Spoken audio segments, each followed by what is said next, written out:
What is up, y'all? Welcome back once again to your boys' channel. We are back with a brand new video, and we got to talk about some interesting news, man, because I've been hearing through the grapevine that the Batman 2 is going through a change. One of the changes, one of the bigger changes, obviously, is that it's possibly most likely losing Catwoman. And so let's go ahead and jump into it and talk about it. If you're new here, please hit that like button. If you're returning, please hit that like button. Hit that subscribe button. Let's go ahead and jump into it. So the Batman 2 suffers another major loss ahead of filming. The Batman epic crime saga could be losing people on both sides of the camera. And it says here, among the many reasons 2022's The Batman impressed viewers were the film's visuals. True.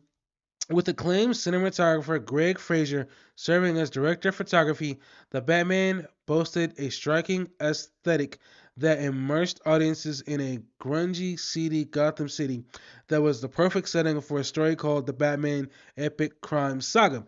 With the highly anticipated sequel, The Batman Part 2, finally gearing up to start production, thank God, soon fans are excited to see how Gotham is brought to life in the follow-up. With Matt Reeves behind the camera, it's all but a given that the visuals will be a strong suit. But it looks like he's going to have to collaborate with a different DP. During an appearance on the podcast on the film with Kevin McCarthy, actor Josh Brolin revealed Fraser is not returning as cinematographer on Dune Messiah, which is currently filming. Fraser is going to be busy shooting director Sam Mendes for Beatles biopics.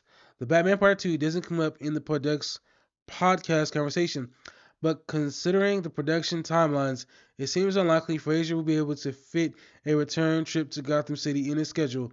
Fans are now assuming the Batman Part 2 needs a new cinematographer. Let's continue. The Batman Part 2 might lose talent on both sides of the camera. Earlier this summer, The Batman Part 2 finally established some positive momentum after multiple delays. Director Matt Reeves and his co-writer Mattinson Tomlin finished the script in June, putting the film on track to begin production in the spring. Unfortunately, the latest updates about the film are more negative. Zoe Kravitz may not be reprising the role as Catwoman in the sequel.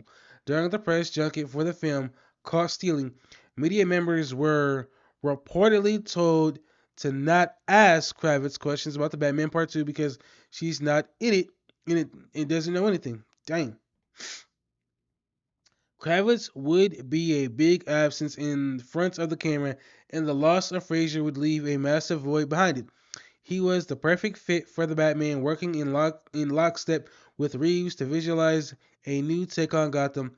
Fraser has also proven his bona fides on several other high-profile projects, particularly genre films. He won an Oscar for his work on Dune and has collaborated with Gareth Edwards on the likes of Rogue One, a Star Wars story, and The Creator. Fraser's filmography spans a variety of genres, but he's excellent at conveying the scale and scope necessary for studio tent poles. Whoever follows Fraser's footsteps in the Batman Part 2 will have big shoes to fill.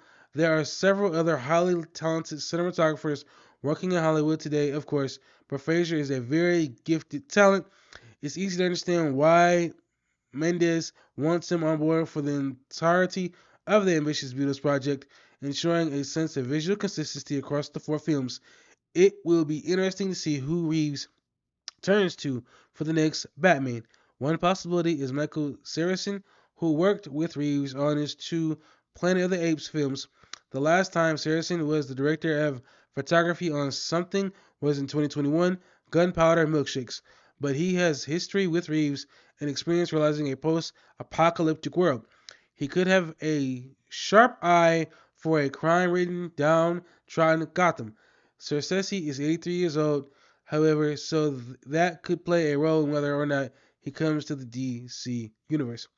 Hopefully, the Batman Part 2 doesn't lose any more cast or crew members before the camera starts to roll. It would be a shame if others couldn't return due to scheduling conflicts or other issues. With casting reportedly taking place in the fall, ideally the next Batman Part 2 updates will be about people joining the film. So aside of the cinematographer, which I don't really know anything about, I'm not gonna lie. As far as Zoe Kravitz, um, in my eyes, this isn't really all that big of a loss because of the simple fact that she, kind of rode off into whatever sunset she rode off in the first film. And I feel like now the story gets to focus more on the Batman. We have so many animated movies where it's the Batman and Catwoman over and over and over again. I think it's about time, you know, just going with this trilogy that we do move forward, focusing more on the Batman instead of having it be a Catwoman Batman love story. Now, for every reason she comes back in the third film, cool. But I don't mind seeing the movie focus solely on the Batman for the second film. If anybody wants to see any Batman and Catwoman movies, go watch a bunch of the animated properties that are out here that not her character, but obviously the Catwoman character is in constantly, okay? So I'm completely okay with her not being in it. Who knows if it was a contract dispute? Who knows if it was money? Who knows if it was just not a big enough role? Who knows what the story is and why she's not returning? I'm sure the rumor mill has already gotten started and plenty of stories have been published. But at the end of the day, I'm okay with her not coming back. I want to focus solely on Batman going into this next film. So, y'all post your comments. Let me know what you think.